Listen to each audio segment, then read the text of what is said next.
On behalf of the UAF Summer Sessions and Lifelong Learning, I'd like to welcome those of you in the room, as well as those watching via live stream, to this evening's Discover Alaska lecture. My name is Judy Harris, and I'm part of an organization for educators called Delta Kappa Gamma. Members of our organization will be introducing the Discover Alaska speakers each week. And I just have a few things to share with you before I introduce our speaker. At UAF, we acknowledge the Alaska Native Nations upon whose ancestral lands our campuses reside. In Fairbanks, our Traviata campus is located on the ancestral lands of the Dene people of the Lower Tanana River. This year's Discover Alaska lectures are presented by the UF Institute of Arctic Biology faculty members. Tonight we will hear from Greg Reed, Associate Professor of Biology and Wildlife. I have just a bit of his bio to share with you before he takes the stage here. Dr. Greg Reed is a quantitative ecologist with a broad range of research interests that include insect ecology, plant-insect interactions, predator-prey interactions, and foraging ecology. He earned his PhD at Dalhousie, I hope I said that right, University, and held Banting postdoctoral fellowship in mathematical biology at the University of Alberta before moving to the University of Alaska in 2014 as an assistant, and now he is an associate professor. He's perhaps best known for his work on movement ecology and developing models to analyze animal telemetry data, often on marine mammals and birds. And more recently has been working on population demography, life history theory, and individual heterogeneity in long-lived species. Tonight's topic is entitled Longevity and Senescence. Are maximum lifespans of whales longer than we believe? So I'd like to have you help me welcome Dr. Greg Reed.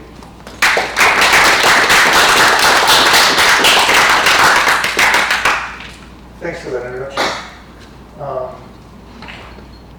So you hear a little bit about me. I'm going to introduce a little bit more of that work before I get into what I want to talk about tonight. I changed the title a little bit just to make it a little simpler, but it's still basically the same talk. I don't know if this is going to work, but we're going to find out. The laser beam is here. It's off. It is. Okay. All right. So I'm going to tell you a little bit more about how I started in this line of how I kind of got to the story I'm going to tell tonight before I get to that story. It actually starts in Eastern Canada, where I started working on gray seals, which are an Atlantic species. And I still work on Sable Island, Nova Scotia, about 300 miles east of Halifax, off the coast of mainland Nova Scotia. And there's sort of two key elements to the photo on the right that sort of are driving my work still. So the satellite telemetry device on its head, which geolocates the animal every few hours, and that's the work I did and still do. But that's what I started. That's where I started working on animal movement data during my PhD. And more recently, because this population also has a large cohort of individuals that are hot iron branded with unique alphanumeric numbers, we can track these individuals from birth to death and every pup that is born, so we can get a sense of how long they live and how they trade off reproductive effort with longevity. And that's more recent work that I've been pursuing here. But I still am doing a ton of work on telemetry. This is one of the original, a few of the original gray seal tracks that I analyzed during my PhD, and I've continued that work here. Here's again another slide from my PhD. And this is work from two of my graduate students. One, Joe Eisiger, who was working at Golden Eagles. He now works in Anchorage for the USGS. And how they were navigating around the Wrangell Mountains, which are this really large volcanic mountain range in south central Alaska. And then Mike Johns worked on Cassin's Aqua movement in the Pacific Ocean around off the coast of California. More recently, I've been working on matching this telemetry data with camera video, so we get like video of what the animals are doing while they are moving through space, so that the actual GPS track is up here, and then this is a foraging event, and then associated accelerometry data where we can see individual wing beats and plunge dives and other really detailed information about their behavioral ecology.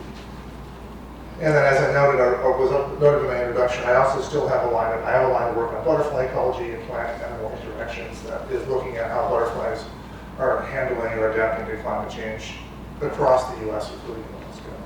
And this is just a photograph I took from a collection trip to the lower 48 last month. Okay, so now I want to get into the story I'm going to talk about tonight. It actually starts with the movement analysis that I'm sort of best known for.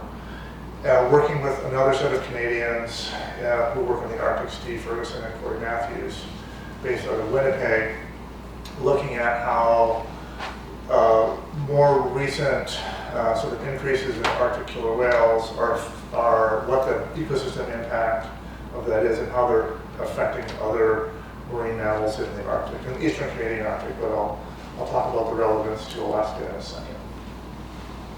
So this is there's a bunch of sort of boxes on here.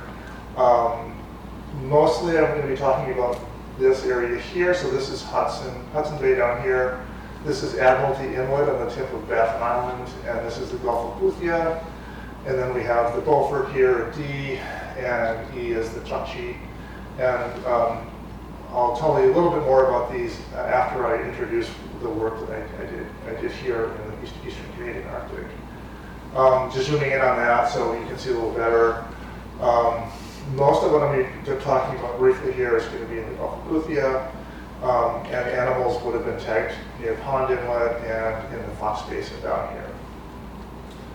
So we were looking at essentially these increases in Arctic killer whale presence. These aren't actually Arctic animals. They don't live here in the wintertime, but they come up in the summer now that there's less sea ice, and because there's less and less sea ice, it's becoming increasingly common and more abundant. And they're preying on seals, but also beluga, narwhal, and bowhead whales. And there had already been some work by one of the people I was working with, Steve Ferguson, that estimated the consumptive effect, which is how many of these prey species are actually being consumed by the 30 or so, at the time, 30 or so killer whales that they thought were here. And it wasn't a huge number, so they're coming up and they're taking maybe 60 bowhead a year, 100 odd narwhal, 200 beluga, and maybe 100 or a couple of hundred seals, which isn't a huge impact. So there's a couple things that have changed here. The narwhal estimate is much higher than it was originally. This is more like 20,000, and similarly the bowhead, we think that population is more like 10,000. So these are relatively minor effects in terms of how many animals are actually being removed. But we were interested in this idea of a non-consumptive effect. So this is sort of like a slide, sort of demonstrating the two. So consumptive effect, this is a caribou and a wolf with a caribou leg on the Denali Park Road, and that caribou is dead and is being eaten. That's a consumptive effect. But all the other caribou that survive this predator encounter are going to change their behavior to avoid to minimize the chance. And they're going to do that by moving into a poorer quality habitat, spending, whereas here, this is sort of the classic wolf, elk, Yellowstone on the right here. So in a non-consumptive, in a predator-free regime, you have elk in good condition. They spend a lot more time foraging rather than being vigilant and looking out for predators. They can be more attentive to their calves, and generally the individuals are in better condition and can reproduce more. Whereas in the predator, in the landscape of fear, these non-consumptive effects are also called fear effects. Animals are in less good condition because they're spending more time in poorer quality habitat, more time being vigilant and foraging, and avoiding conflict, just being hidden away instead of being out where they can actually feed them in the good grazing areas. And so we kind of wanted to understand what was going on here with how the narwhal and the bowheads, which were both tagged contemporaneously with killer whales, were changing their behavior in this habitat, particularly with respect to sea ice. So this is this video starts kind of halfway through the season, and I'm just going to try to orient you. This is just sea ice mask. All the yellow is land. This is Baffin Island. It isn't projected quite the same way because it's just a square grid. And then this blue and pink and yellow and sort of orange areas are the sea ice as it retreats to the summer. So we sort of start here at the end of May, beginning of June, and we're going to run it through into September. The bowhead whales were originally tagged in Fox Basin here, and they have since moved up through this. There's actually like a passage here that doesn't show because of the landmass for the ice image, but there's a strait here that the animals swim through, and then they're up foraging at the ice front as it retreats. And you'll see, the thing to notice here, the colors indicate the behavior a little bit. So blue is sort of, they're moving around more, and red is they're more kind of hanging out in one area. And the killer whales are going to be tagged about halfway through this video over here. And this is the village of Pond Inlet is right over here.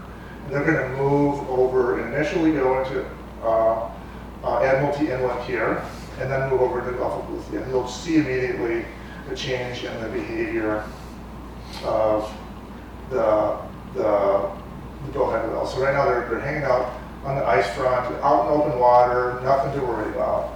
And the killer whales are going to be black and white. They're going to pop in right there. There's 3 of them. They're all tagged in the same group. Move a lot faster. And then they'll move over here, and everything sort of dives. All the bowheads sort of dive way back up into these inlets, and they stay in the sea ice as much as they can. And then there's probably other killer whales in here, so you see these guys are still hanging out for a long time. These them a long time, and then once the ice starts to form, they start to move. They feel safer because they can take refuge in the ice. And then, so the killer whales have migrated south. Killer whales in the Arctic are extremely sea ice averse. It's a very risky environment for them, which is not true of the Antarctic. And I'm going to go through this. The bowheads are going to move to the ice front and sort of slowly migrate south to stay out of the ice front. So I did, in addition to that movie, which is just a movie, it's not really an analysis, a statistical procedure called a step selection function, which basically tells us where animals prefer to be and how that preference changes in the presence of predators or in a predator-free environment. And this here is just to orient you. I'm going to show you these 3 panels zoomed up in a second. But this is just to show you what that inset looks like. So we're still in Baffin Island, and it's essentially the same frame that I just showed with the movie. So we're going to zoom in here. So this left panel here is the sea ice mask for a particular moment in that summer. And then we're projecting the preferred habitat types in this middle figure here in the absence of predators. And you can see they're sort of avoiding the deep sea ice. They're kind of enjoying the areas out along the coast, but in front in this open water area. In the predator-threatened environment, they're completely avoiding the open water. And they are looking to be, 20 kilometers into the sea ice or so. They're sort of peaking their presence around 20 kilometers into the sea ice. And so it really changes their behavior, and they may no longer be able to access the best foraging, which you would assume is where they were going to be, is probably out here in this open water, closer to the ice front, but in the open water. So we reported that, and it turned, that was just for bowheads. The narwhal analysis was essentially identical in terms of how the animals work. They move way up into the sea ice and closer to shore in these shallow areas where they're just avoiding predation. Published both of these papers a few years apart, and just reported this. And so that actually led to a conversation with Craig George, who used to manage the bowhead stock in Barrow, Ukliavik now.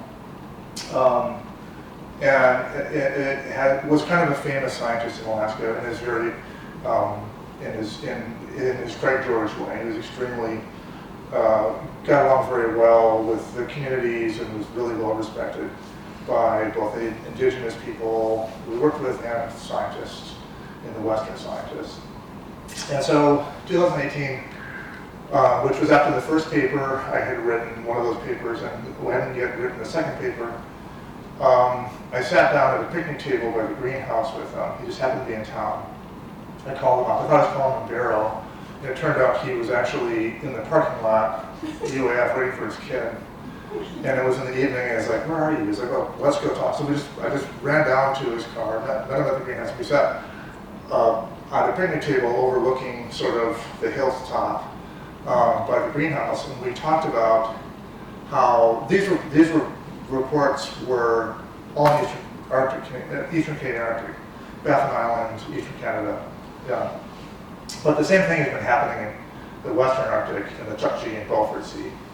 And he wrote this, he doodled this while we talked, and I was just blown away by the fact that he hand drew basically the coast of Alaska to scale perfectly, and then wrote this in his little doodles. About he was all eyes. I've done this a million times. He drew this in about 5 seconds, I swear to God. And he explained that historically there were two bottlenecks that kept killer whales out of Alaska, out of the Chukchi, which is this body of water here. This is Alaska. This is West St. Lawrence Island. There's until about the 70s or 80s, maybe the early 90s, they wouldn't go past the Bering Strait because the ice would come and fill this whole area, and they just couldn't get in here. And then until about the mid-2005, 2010, they wouldn't go past Point Barrow because, so this line up here represents the summer sea ice, which he explained the killer whales could come down, or the sea ice could just come down, just going across the Arctic. And any killer whales that were in the Beaufort, the Canadian Beaufort, could get trapped on that side. And if the sea ice didn't recede, which it sometimes didn't before the Arctic winter, they were going to be frozen and die there. And so explaining this whole thing, this thing here is the migration route of the bowheads, and we just had this conversation about how killer whales were sort of moving into the eastern, or the Alaskan Arctic, and they were disrupting, or starting to disrupt how the bowheads were feeding. And he invited me to write a chapter in his bowhead book. And then in the meantime, maybe 6 months after he invited me to do that, someone told him I knew something about life history theory and invited me to help him write his chapter, or one of his many chapters that he wrote. But this was one of his main chapters on the life history of these animals, which was something that he had been working on his whole life. And so I'm here somewhere on the list. But when I started reading this, I became a lot more aware of his work from the 90s and 2000s on longevity in bowhead whales. So he famously, because in his role as sort of the manager of this hunt, helped harvest these animals, and on 4 or 5 different occasions, artifacts were recovered from the blubber of bowhead whales. So there's a stone harpoon point here from the mid-19th century. This is a Yankee whaler harpoon point that was last manufactured around 1875. All of these were recovered from whales harvested alive after 1980.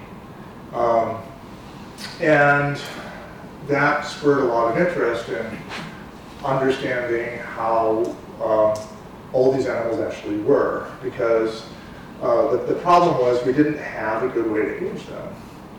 And so he, and I'm not sure how, but he used this newer technique to age these things called aspartic acid racemization of the eyelids. And I'll talk a little bit more about this later. But essentially, you after the animal's hunted, you take the eye out, and the nucleus of the lens has proteins in it that were synthesized by the animal essentially at birth.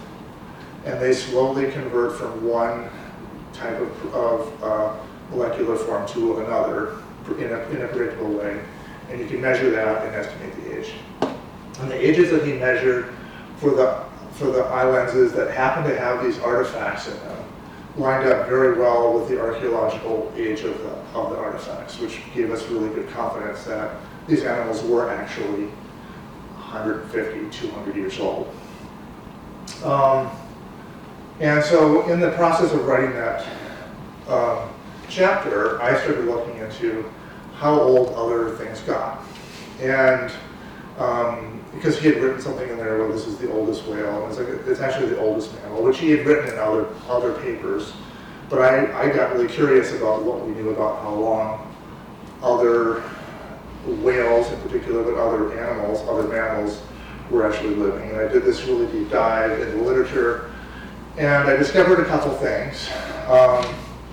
The first two were that there's, of the four longest lived mammals, two of them happen to be the species that were in those studies of killer whale interactions, which I thought was a really weird coincidence. So narwhal, the oldest known narwhal, is about 115. The oldest known bowhead whale is 211.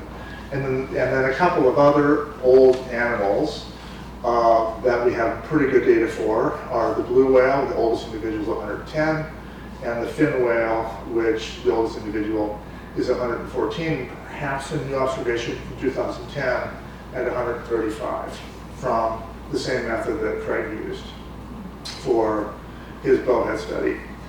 But I thought it was, an incredible coincidence that these two Arctic endemic species, there's only three of them, there's only three Arctic endemics, the other one's beluga, are two of the three of those are the oldest known mammals. And it turns out since I made this table, which was in 2010, the Canadians measured a beluga whale that was 103 years old.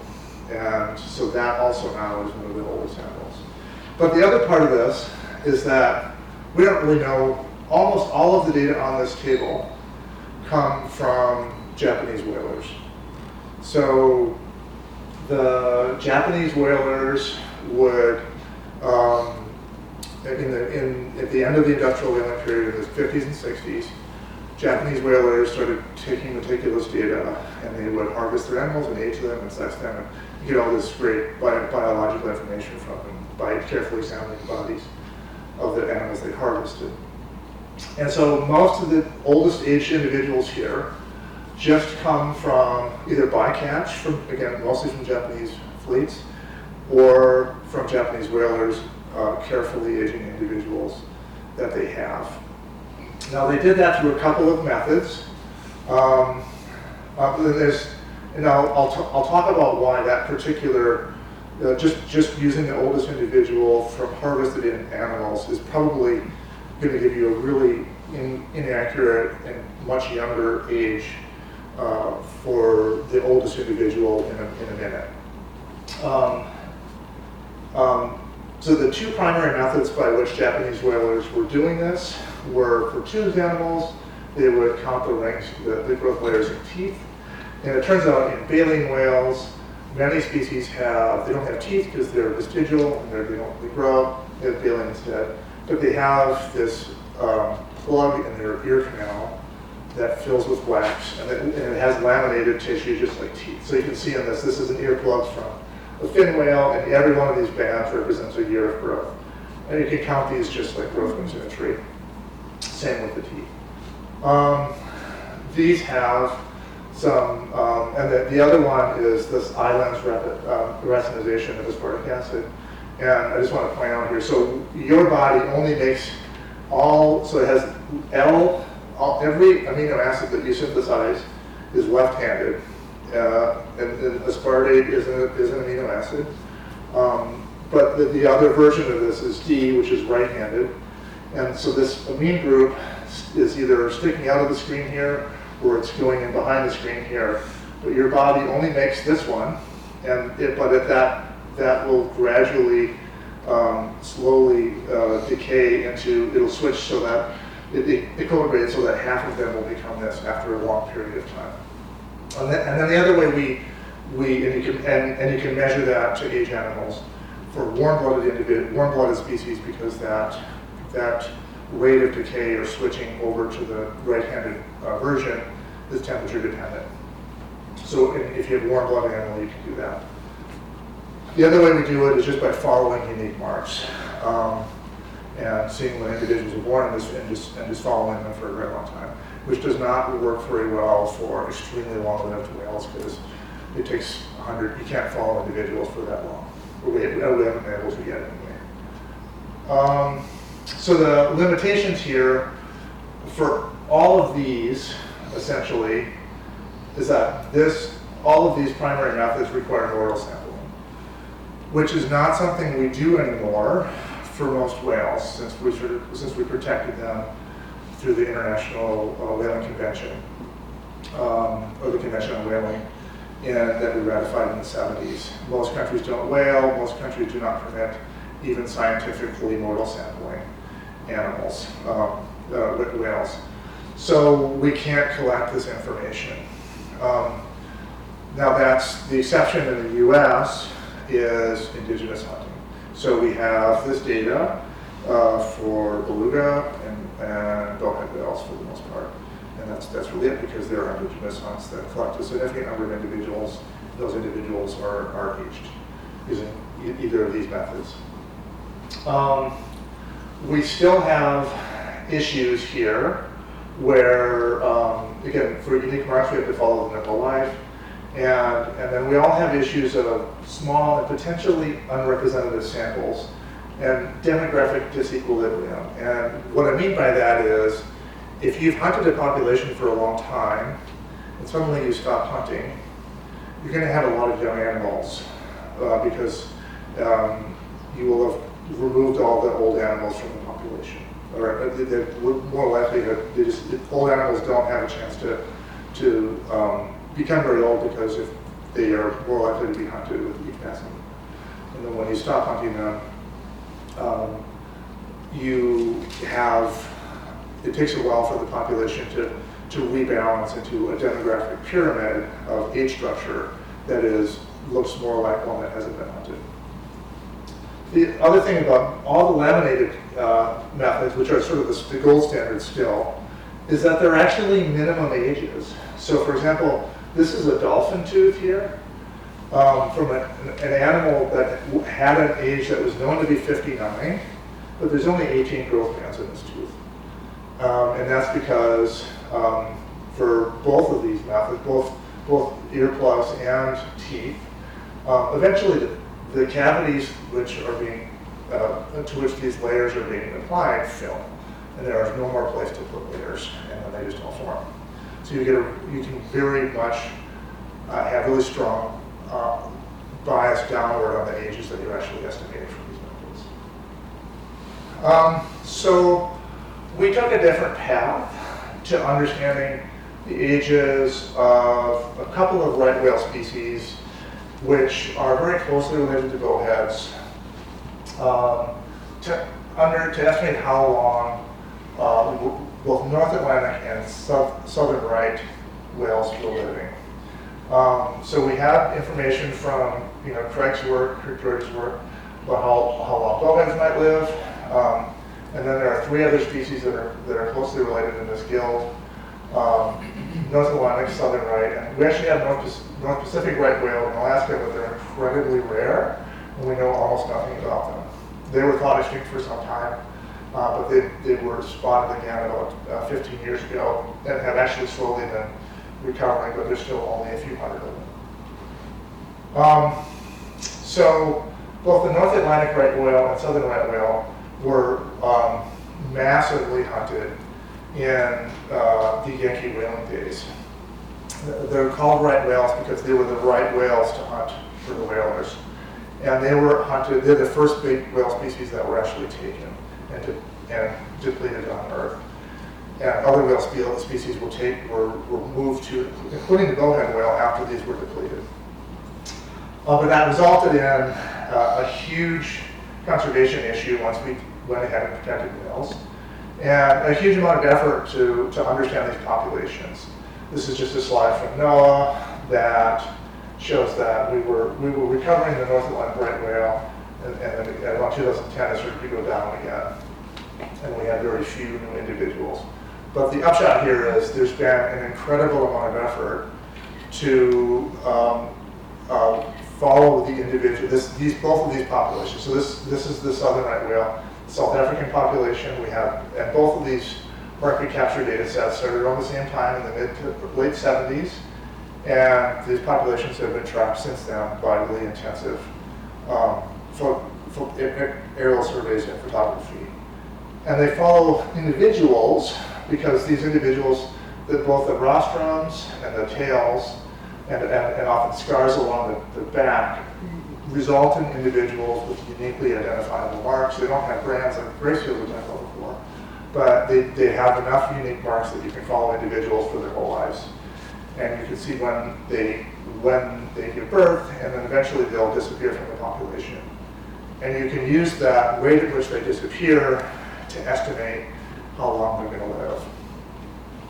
And so the conventional estimates for age for both the North Atlantic right whale and the southern right whale are 70 to 80 years. And there really is no difference. We don't really have any better data. It's just that the oldest known individual for North Atlantic right whale was 69, and the oldest individual for southern right whale was in the late 70s. And that might just be a coincidence of the data of the whales that were observed. And incidentally, this is how long we thought bowhead whales lived until Great George's birth, 80, 90 years. So these are closely related to bowhead whales. We had similar information about how long they lived. And we had reason to suspect that maybe these conventional age estimates were very much lower than how long these animals could actually live. So we fit survival analysis models, which again are a class of models that just fit functions, mathematical functions, to the rate at which individuals disappear from a population. And this particular approach we used had special condition.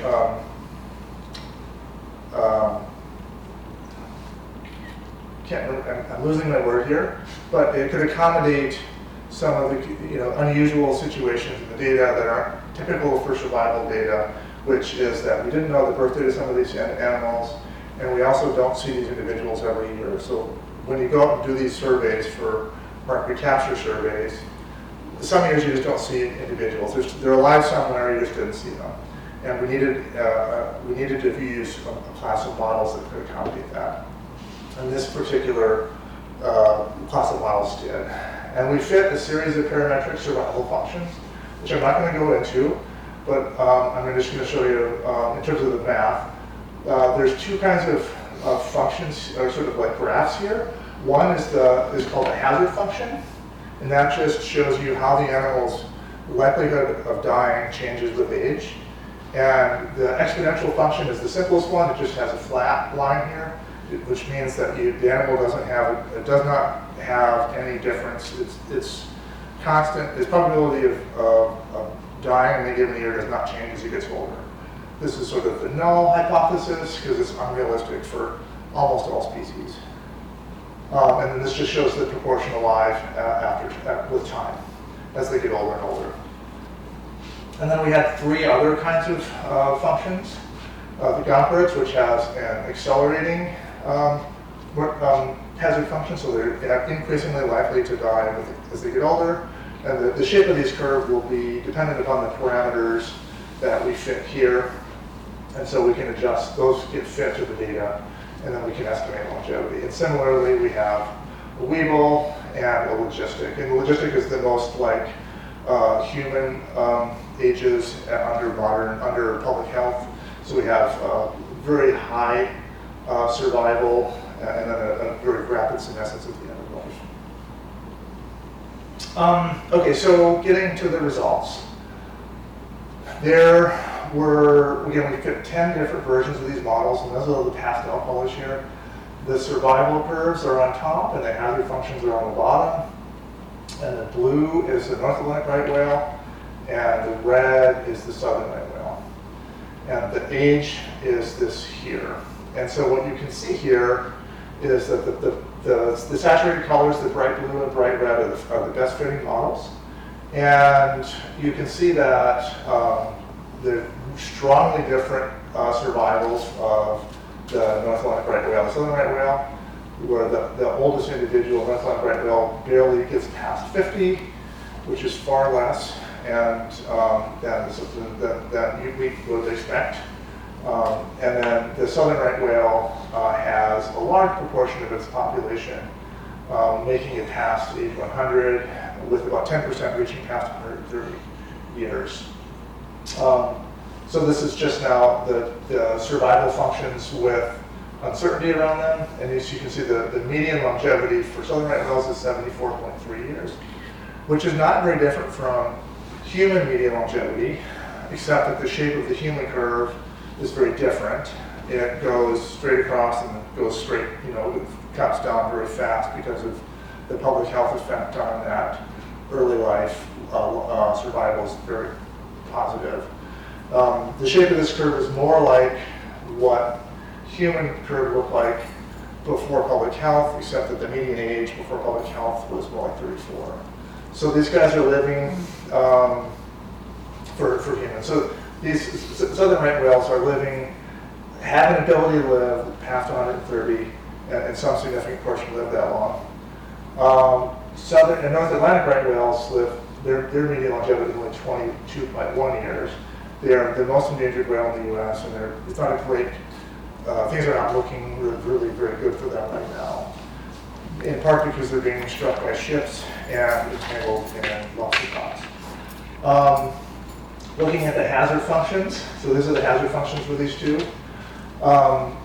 The year with the highest survival for North Atlantic right whale is when they're in their 5th year of life, 4.3 years. And in that year, they have a 2.5% chance of dying. The southern right whale does not have a 2.5% chance of dying in any given year until they reach 101 years old. So they just are much more, their survival is much higher through most of their life compared to the North Atlantic right whale.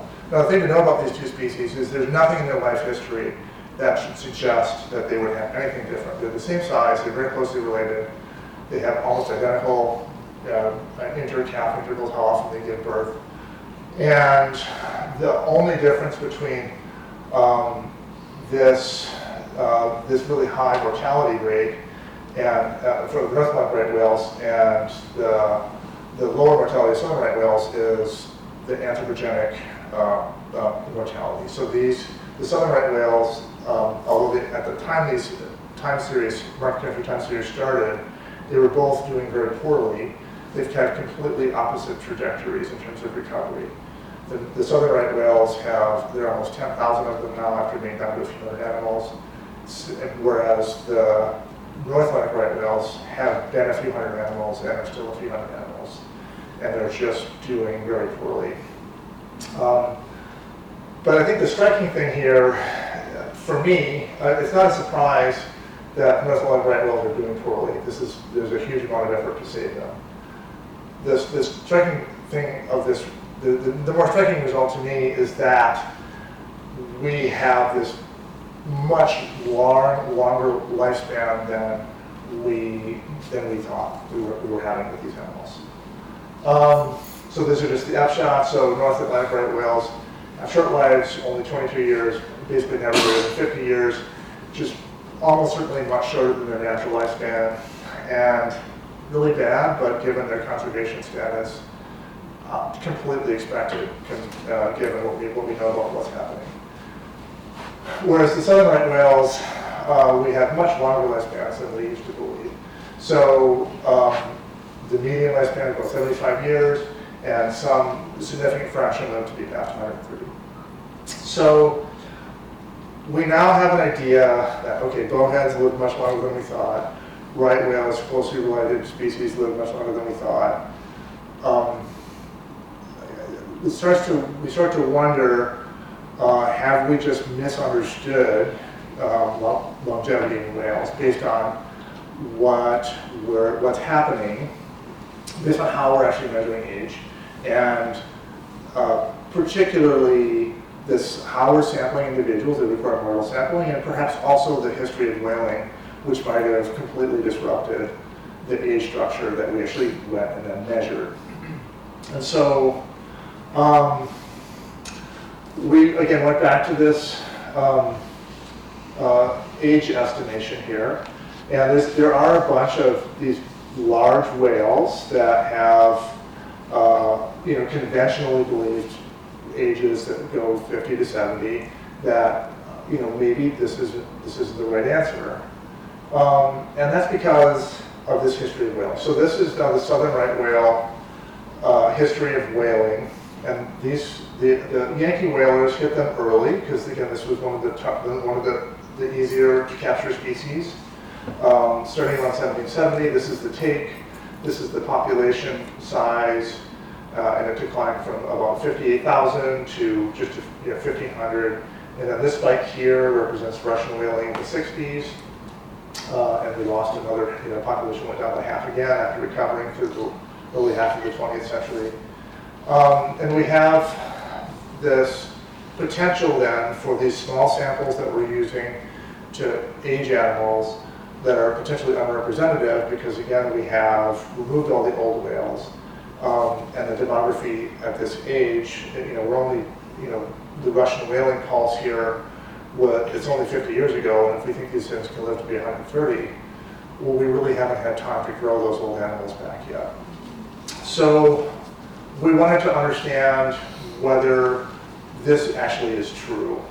This idea that whaling could be still disrupting these species, demographies such that we wouldn't have any or nearly as many old individuals that such that we would be unlikely to sample them, how that works. So we developed models that looked at how the age structure, these are now simulation models, simulation population models, that looked at how populations the age structure would change during whaling and then after whaling to see when we might actually restore the older age classes. So I went over to Scotland on a Royal Society fellowship last fall, started working with these two gentlemen, Len Thomas and Luke Rendell. Len is a quantitative ecologist, does a lot of work on marine mammals, and Luke Rendell is a whale biologist. Both of them are at St. Andrews University in Scotland. And we built this stage structured population model based upon the survival curves that we had estimated from the southern right whales, but then stretched out so that they would be kind of bowhead-like, and they would be individuals that can make it past 200, as we know is likely for bowheads, to see how these populations would change. These are just a few parameters. The most these things here are just sort of modeling idiosyncrasies, synchronies. I don't know, is this one ever? Probably not. Particular details that you don't need to worry about. How's that? Age of first reproduction is set to 25 because that's when bowhead whales first give birth as females. So then the whaling history, which is well recorded for bowheads, from 1848 to 2010. And then ran that forward, and you'll see here, so this is the age structure before whaling, and you can see in our simulation, we're starting at year 1700. Bowhead whales weren't taken until about 1848 or so, and you can see that this is the number, and it goes to have some fraction that are alive out to 200, go past 200, and then, but most of the populations, most of the densities below age 100. Let's run that forward. So it'll turn red during Yankee whaling. The line will turn red during Yankee whaling, and then it'll turn blue again once Yankee whaling is over. But there's still a small amount of indigenous hunting. And I'm going to try to pause it, but I don't know if I can with this slide mover. So we're moving now. We'll get to the first whaling. We'll start now. And you can see like rapid removal, there's really rapid, and it's over very fast. But then you have this bulge. I can't pause it. So now we're at year 2011, close to now, and you can see that there's this huge demographic bulge, and almost all the old, almost no older whales over 150 here. And so if you were to go out and measure the hunted individuals from the indigenous hunt, you're almost all the whales, you're likely to get exclusively whales in this very strong peak, and you're going to miss any old animals. And you can see that, oops, that one, oh no, it's not working. Let me try it. Oh, here we go, okay, that's fine. I just didn't use the thing. You'll see it takes a very, very long time for the demographic structure to sort of go back to equilibrium, way past. So we're way into the future now, and it still looks funky. So we get, sometime past 2100 is when we actually get sort of a normal-ish distribution where the old individuals have sort of become as common as they were before whaling, such that we would notice that. So here's just the population counts in our simulation, and the pink area represents industrial Yankee whaling. Bowhead whales did not experience industrial whaling because there weren't enough of them for the industrial whaling, for industrial whaling barometer. So they kind of the main thrust of whaling for bowheads, at least in the North Pacific, was Yankee whalers, and they kind of slowed down and ended around 1910, 1915. Which was kind of pre-industrial whaling, which the real industrial whaling didn't pick up until the 30s and 40s. So we don't have that, but a lot of the other species that might, again, have this older age structure that we're missing would have experienced industrial whaling, which would have kept their populations low right up into the 1960s. So anyway, getting back to this slide here, so we have this big drop, and then this recovery, a little bit of an overshoot. What this wave is here, a little bit past its original population size. But then you can see the minimum, the ratio of the proportion of individuals over 100 went from about a third to 10%, and that 10% didn't happen until 1980, which is about 70 years after whaling ended. And the proportion of individuals that were in the population over 150, that reached its nadir in 2016, and when it was about 2%, when it was originally about 10% or 11%. So we have a very long, because these animals live so long, we have a very long trajectory before we actually get the age structure back that we had before harvest began. And Craig George noted as much in his age data. So he noted that there's sort of this break right around age 50 or 60 in his bowhead data, and very much fewer individuals out here than you'd expect, given how many were just this strong break that he surmised was coincident with this the end of the Yankee whalers. And I should note that getting back to this slide here, one of the reasons this continues to accelerate, this change after whaling stops, is when you remove individuals from the population, you allow the density dependence, that is the competition individuals are feeling from other individuals in the population, to relax, and then the individuals that are still alive produce more young. So you have this demographic pulse of young individuals coming in because whaling relaxed the competition from other individuals. So this whaling, this is a reconstruction of whaling of the southern right whales, but as we know, all large whales on Earth experience this, and they experience it even more recently. So the right whales, their main thrust of their whaling ended before 1850, notwithstanding the Russian whaling in the 1960s. But the blue whale, the fin whale, the side whale, all the other large humpbacks, gray whales, they were all subject to industrial whaling. And their most intense harvests were actually from the 1930s to the 1960s. So they're going to be much closer to that period. Today is going to be much closer to that period of the end of whaling and that harvest effect than even these right whales were. So we have this real loss of potentially in all of these species, which is work that I'm going to continue to be doing. I'm going to be building the same kind of models for these other whales to understand if we might be missing those old individuals as well, and just not understand how long these animals may live. I also wanted to put a few more thoughts in here. So one of the things that struck me about these two species, again, narwhal and bowheads, was that although very different species in terms of their life histories, or in terms of their morphology, neither of them have teeth. So that this narwhal is a smaller animal, and it is in the odontocetes, the toothed whales, but it is the only odontocete doesn't actually have any functional teeth. So, except for the one sticking out of its head, which is the famous tusk, that's a tooth, but all the teeth in its mouth are completely receded and are below the gum line.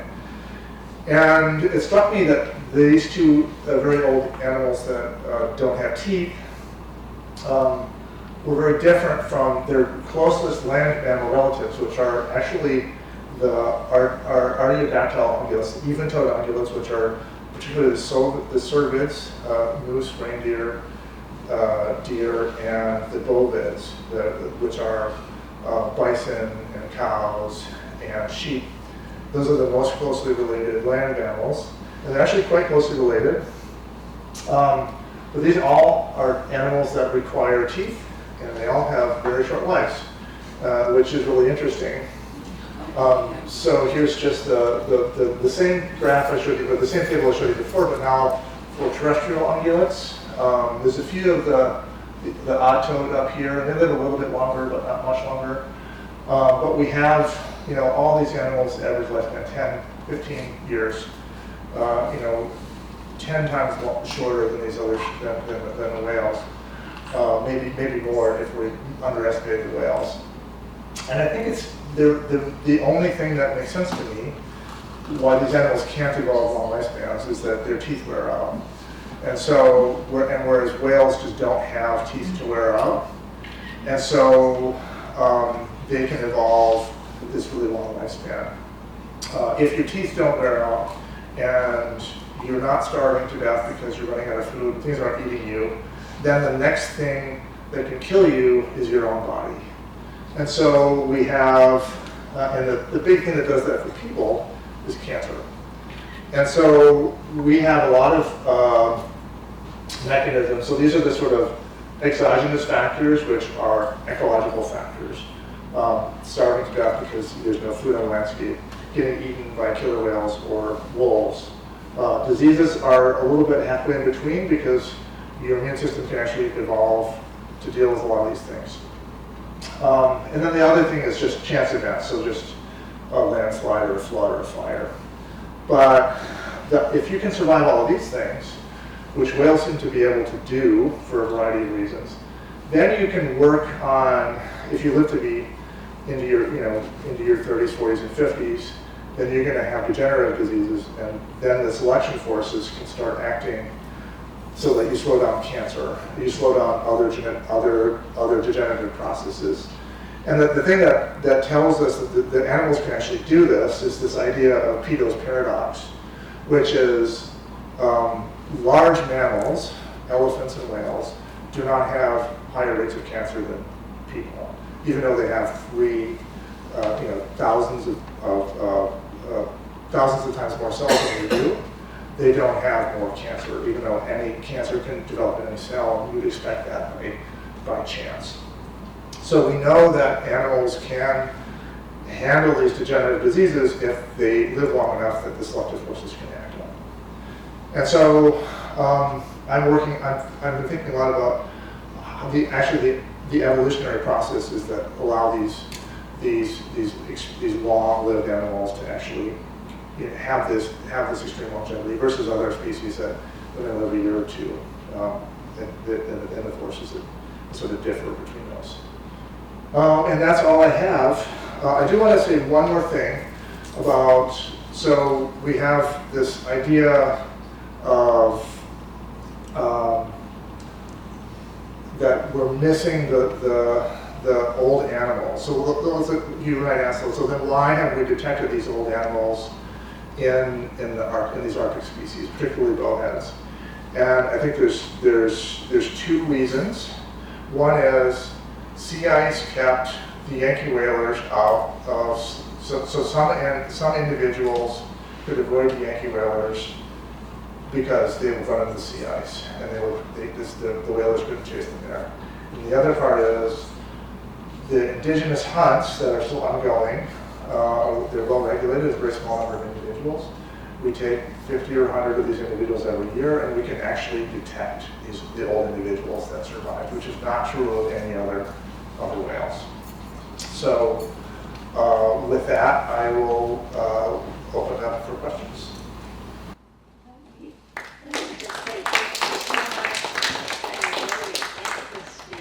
Presentation, Greg. The Institute, or the Summer Arts, I'm mixing up my things here. If you have a question, it's important to use the microphone, or else, Greg, you can elect to repeat the question. Since we're live streaming, people won't be able to understand the question. So if you have a question, I'd be glad to give you the microphone.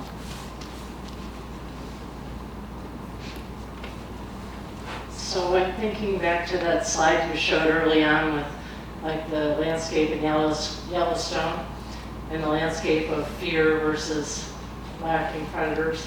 And I'm wondering if there's any evidence that bowheads changed their behavior to avoid predation by humans, like swimming further off the coast or something like that. That is a really interesting question. And I know this from the narwhal work that I didn't talk that much about, is that the narwhal avoid, because there's a lot of shore-based narwhal hunting camps. And they basically, when the killer whales aren't there, they only come within about 4 miles of shore. They'll never get closer, because that's about as far as they can be spotted from the camps. And then they'll take off with their motorboats. As soon as the killer whales show up, they just slam themselves into the shore. They're not afraid of the hunters, which are probably a much bigger threat. But they have an evolutionary experience that's much shorter. They're very, very afraid of killer whales. They're not nearly as afraid of people. But you can see that in the way they behave in the killer whale free space. They will just stay just far enough offshore that they're not detectable from the indigenous hunters. It was very obvious that was happening. I didn't report it in any of the papers, but it was like super obvious that they were doing that.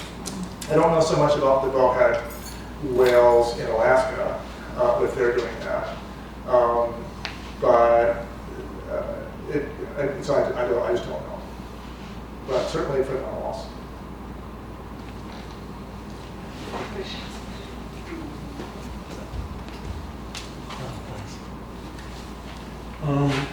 Something we do have, but there's probably nothing to be told from, but I should ask, fossilized ear bones of whales. Is there anything you can tell from them that could help you? The bones aren't the part that have the age structure in it. It's the earwax, which nobody kept until. So the thing about the earwax The other part of the whaling story and the ages is that we didn't know that you could use earwaxes for age until about 1955, when some Japanese guys figured it out. So we never kept that stuff from before, because it was just this pulpy stuff in the ear that had no value. They probably just threw it into the oil bath. So fossilized ear bones don't help.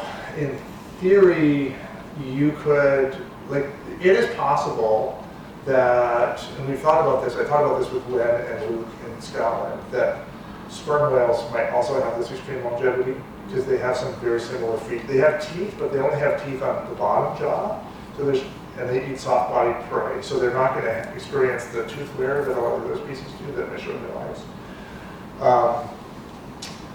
So you could potentially see these very old ages in the teeth of those animals, but it's unclear, again, once you get really old, if those laminations are actually happening, even though it happens when we're younger.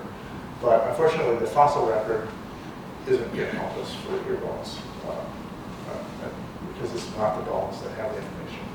Where does senescence come in?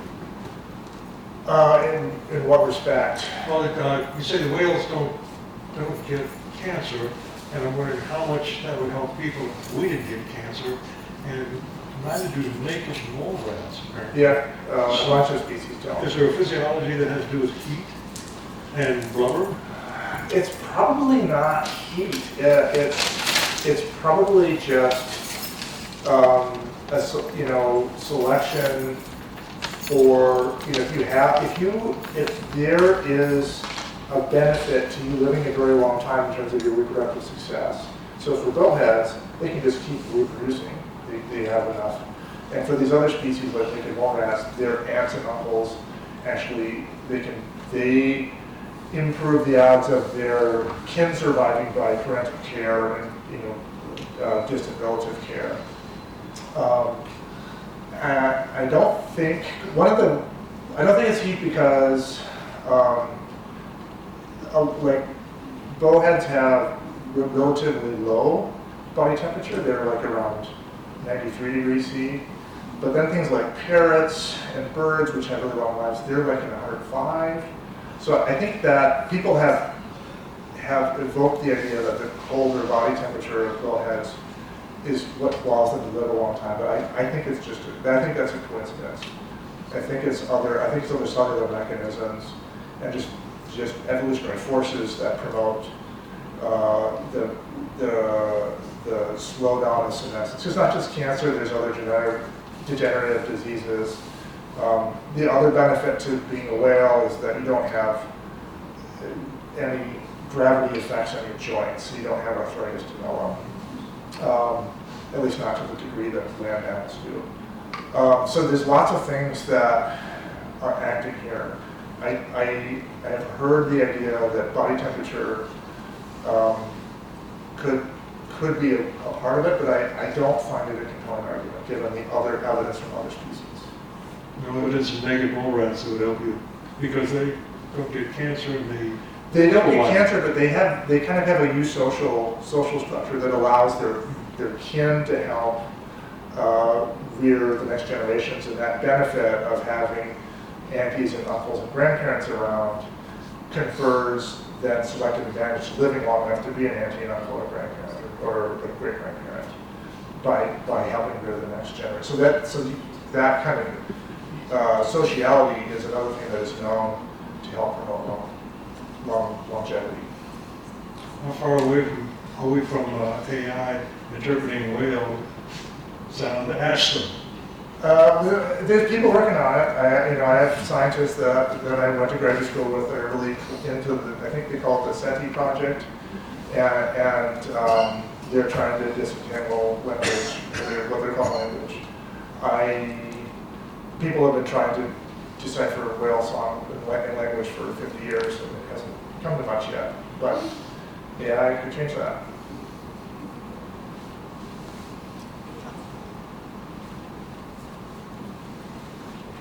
All right, well, thank you again, Greg. I just want to mention we have another week of summer sessions. If you're interested, it's summers and don't forget. So you can come back next week for the last Discover Alaska session and